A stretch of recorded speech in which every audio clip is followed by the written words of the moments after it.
In a remote village nestled among the hills, there lived a violinist named Yusuf.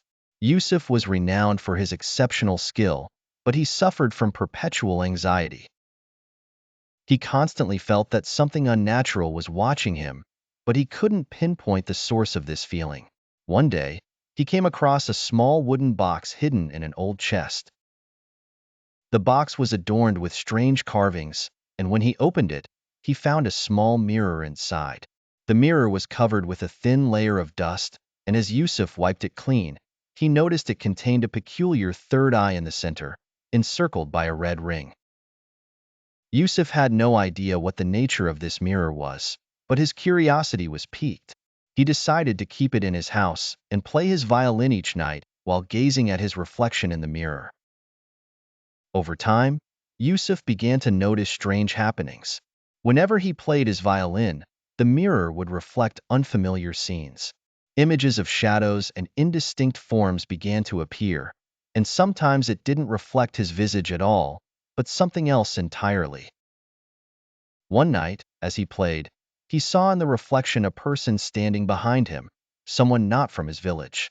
Anxiety gripped Yusuf, but he resolved to investigate. During his playing, he tried to look behind him, but no one was there. However, every time he looked at the mirror, he saw the same person standing behind him.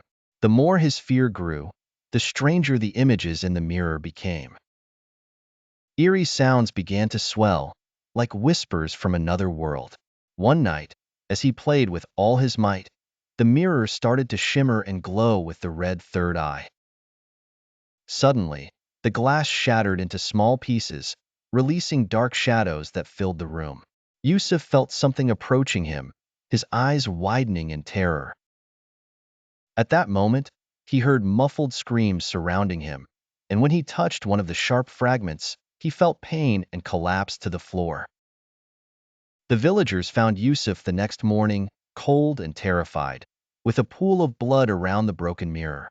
There was no trace of the mirror or the box, but they knew something had been lurking behind that mirror. Since then, the mirror and the box have never been found, but some villagers claim they can still hear Yusuf's screams if they listen well at night.